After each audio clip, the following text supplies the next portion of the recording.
Hey everyone, today we are going to go over the male reproductive system. It's a pretty short list, so I think that this will be pretty fast and pretty easy to understand. The first item on your list is the penis. The penis, of course, here shown with number 7, is the major male sex organ. It's also, of course, going to be the conduit for urine. The next item on your list is the urethra. Now, we've done the urethra before, so you probably remember this one. You remember here that the urethra is going to travel from the bladder all the way down through to the exit here of the urine, and also this of course is going to be the major way that sperm is going to exit the male body as well. Next on your list is the glans penis, sometimes just called the glans. The glans is typically described as the head of the penis. You're sure probably more familiar with that terminology. My favorite little fun fact of the day, and one of your little answer sheet answers, is going to be what does the name of the glans penis actually come from? And it's derived from the name from acorn. And if you look at this, you may not be able to unsee the acorn now that I've pointed that out.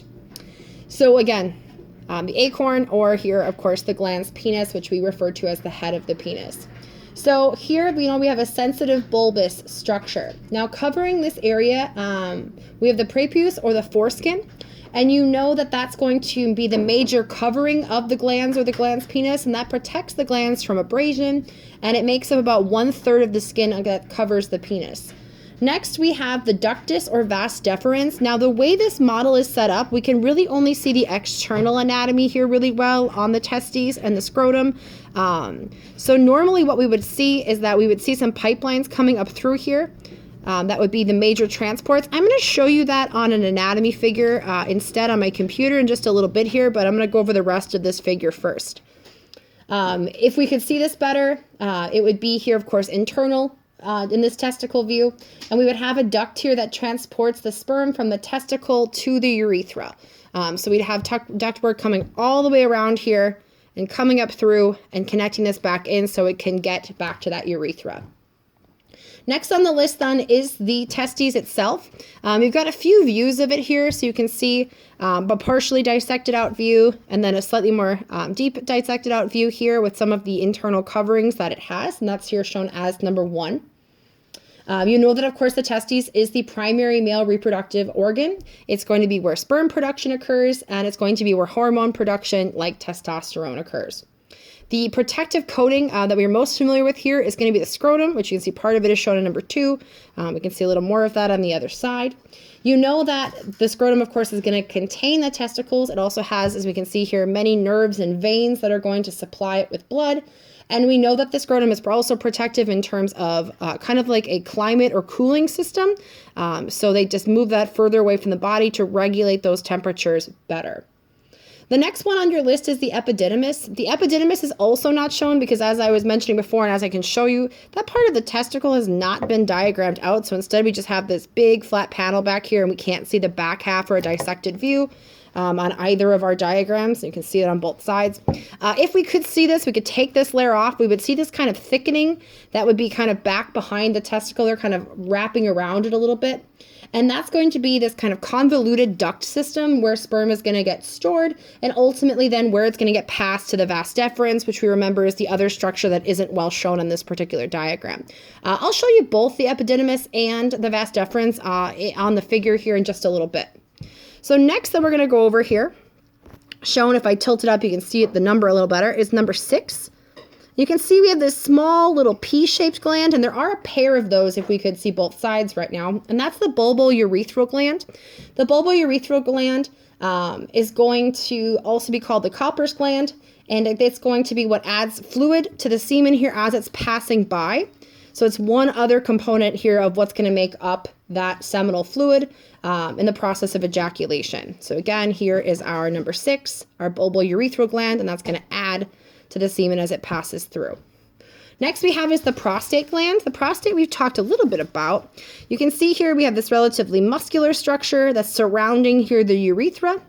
The prostate gland's main function is to secrete prostate fluid. That's one of the major components of semen. We have this muscular nature again, so it's actually going to be this muscle contraction of the prostate that helps to propel that ejaculate, that semen, out through here, this urethra. Next up, we have the seminal vesicle. They're not shown particularly well in this diagram, but this is where they are. You see this kind of animated kind of squiggle they've added back here. This is where that seminal vesicle is. You have a pair of glands. These are going to open into the vas deferens, which we, again, don't have a view of here. And it's also going to secrete these, secrete its own fluid here into the adjacent ductwork. The next one then on this list is that duct it connects to, which is the ejaculatory duct. So you can see this little offshoot here off the urethra that's penetrating up here through the prostate. This will then connect up here to the seminal vesicle, which then would connect to the vas deferens. So this additional ejaculatory duct then is going to deliver that sperm to the urethra through the prostate here, or around this prostate here. And that's how we're going to then move that sperm to this next part of our duct. All right, the last two structures that are on your list are the corpus cavernosum and the corpus spongiosum. So on this figure, you've got a number 9. Number 9 is the corpus cavernosum, and it will have a number of arteries that are going to run along through that are going to facilitate the actual erection by the increase of blood flow to that area. And then number 10 here, you can see kind of a purplish gray, and that there's 2 layers of that here. That's going to be the corpus spongiosum, and that's going to surround the urethra. So when this is filling with blood, you need to make sure the urethra stays open. So if that pinches down closed, then the sperm won't be able to travel through. And that, of course, is going to not allow for that ejaculation or any potential fertilization to occur. So these are going to help to keep this channel open.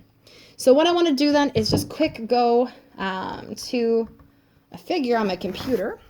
And it'll be just a little bit scratchy, but we can get an idea for it. Before I couldn't show you the epididymis. So here is the epididymis. And you can see here that they have this kind of thickened duct layer behind the testes here where you're going to store the sperm. And then that sperm is going to get transported here to the other one we couldn't see, which is the vas deferens. Notice here how it kind of whirls around the bladder and connects back here to that seminal vesicle. And then the rest of that we were able to see pretty well on our anatomy model. Gotta kind of get it back in my little setup here. I had this. Okay, so let's just go back through this one more time. So if you remember here, we're starting in the testes, which of course is going to be surrounded by the scrotum. And we would be zooming to that epididymis that I just showed you on the figure, which would be buried back here where we can't see it at number 8.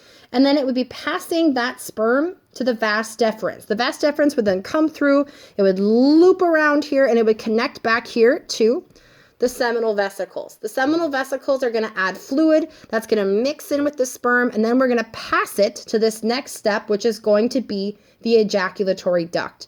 The ejaculatory duct is going to connect this back to the urethra, and that, along with fluid added from the prostate, is going to pass down through the urethra.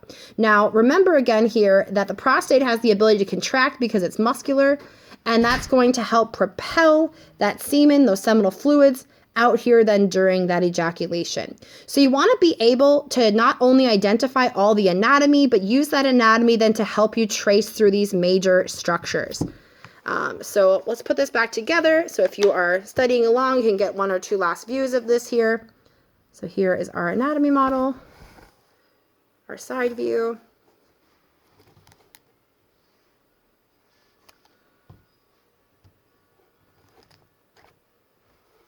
And then I'll show you the 2 halves one more time.